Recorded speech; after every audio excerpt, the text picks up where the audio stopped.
고난주간 넷째 날에는 오늘 옥합을 깨뜨려 주님의 장례를 준비한 여인에 대해서 같이 묵상하기를 원합니다. 예수님께서 종려주일에 예루살렘에 입성하시고 3일 동안 성전에 날마다 들어가셨습니다.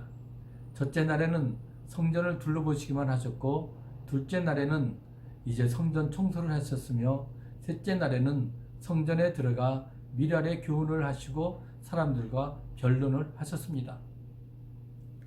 그런데 고난주간 넷째 날은 성전이 들어가지 않고 베다니 문둥이 시몬의 집에 머물고 계셨습니다.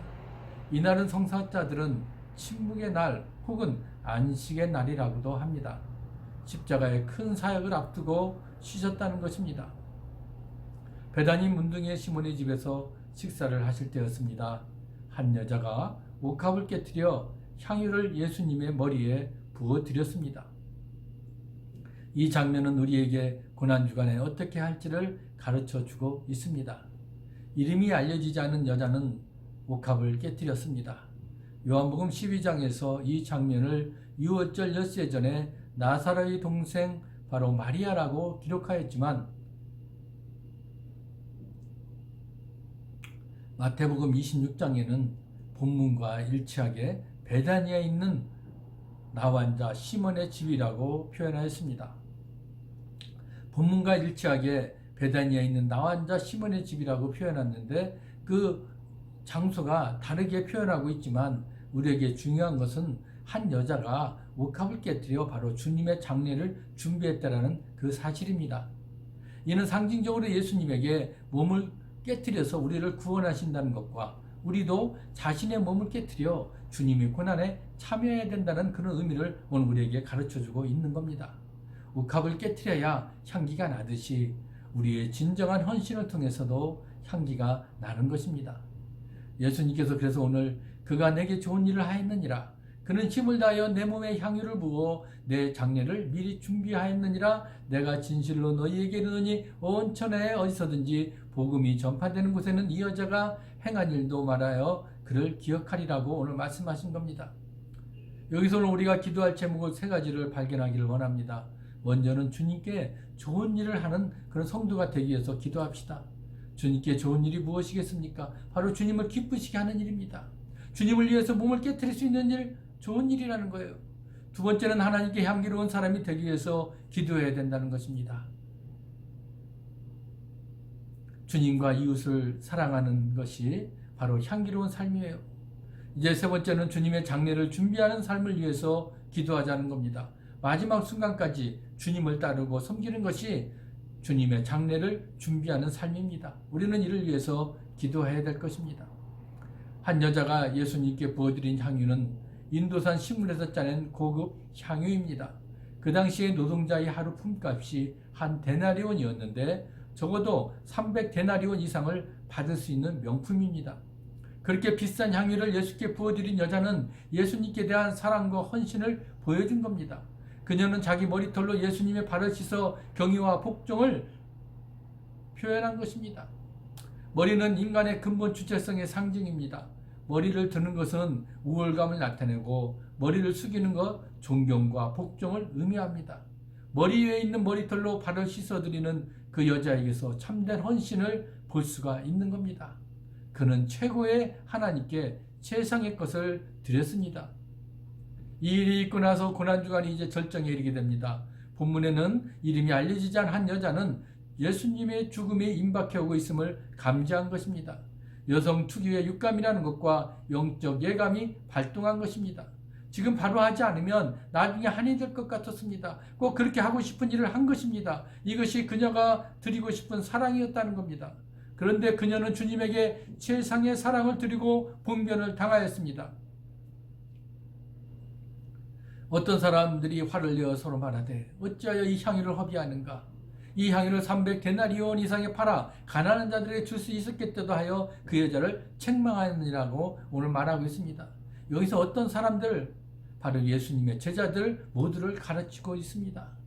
제자들 모두가 한 여자를 공격했다는 그런 말입니다. 모든 제자가 어찌하여 향유를 허비하느냐라고 한 것은 그들이 합동하여 봉변을 준 것이에요.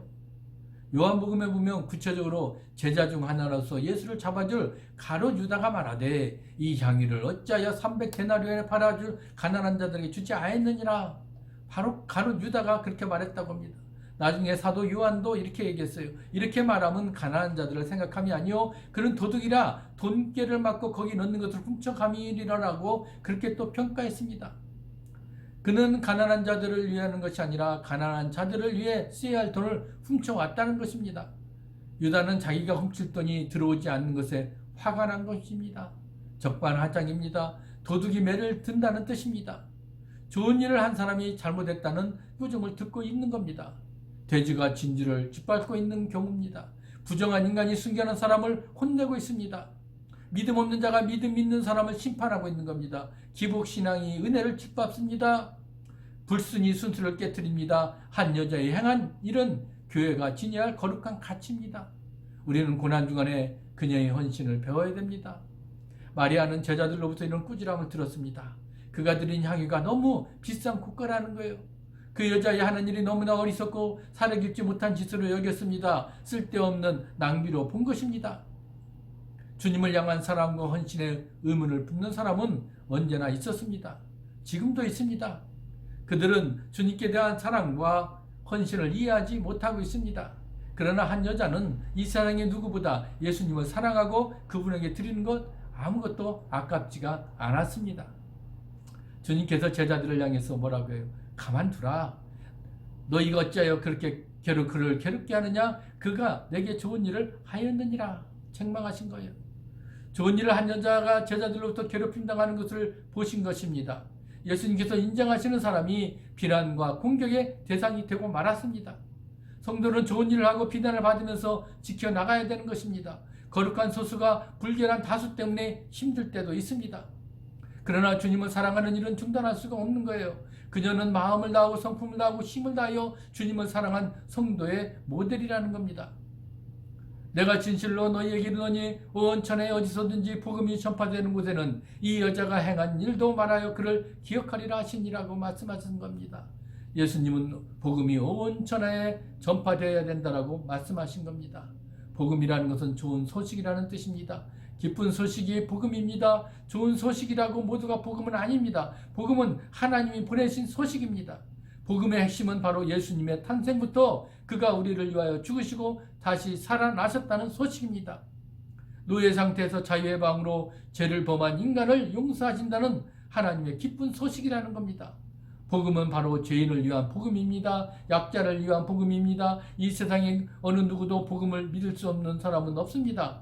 죄를 범했다고 해서 복음을 믿을 수 없게 되지 않습니다. 죄인이 오히려 도리어 복음을 믿는 데 유리한 겁니다. 복음은 인생의 가장 밑바닥에 펼쳐놓은 하나님의 구원 그물이기 때문에 그렇습니다.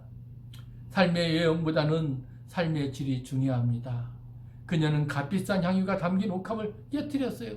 그리고 힘을 다하여 주를 사랑하는 기쁜 영성을 가진 겁니다. 주님은 그래서 그는 힘을 다하여 내 몸에 향유를 부어 내 장례를 미리 준비하니라고 말씀하신 겁니다. 어떤 사람들이 비난한다고 흔들리지 않았습니다. 사람들이 평판에 좌우되지 말고 우리는 주님 보시기에 좋은 일을 당당하게 해야 될 것입니다. 그것이 하나님 중심의 신앙입니다. 나의 행한 일이 복음과 함께 전해야 할 일이라면 이보다 더 큰 영광은 없는 겁니다. 복음과 함께 전해질 소문의 생산자가 다 되어야 될 것입니다. 주님의 죽으심을 준비한 한 여자의 행한 일을 깊이 생각하는 고난 주간이 되어야 될 것입니다. 사랑하는 성도 여러분, 주님을 사랑하고 섬기는 방법 많은 것이 필요하지 않습니다. 한 여인은 자신을 위하여 준비해둔 옥합을 깨뜨려 붓고 주님의 발을 자신의 머리털로 씻겨 드렸습니다. 제자들은 향유의 값을 생각했지만 주님은 그녀의 사랑과 헌신을 보신 겁니다. 주님을 향한 사랑과 헌신을 값으로 결정되는 것이 아니라는 것을 알 수가 있습니다. 오직 마음에서 우러난 정성으로 결정되는 겁니다. 그러나 주님은 은 30에 팔아넘겨준 유다는 자신의 수중에 들어올 돈의 분량을 생각하고 그녀를 헐뜯었다는 거예요. 여기서 우리는 사랑과 배신의 시나리오를 읽을 수가 있는 겁니다.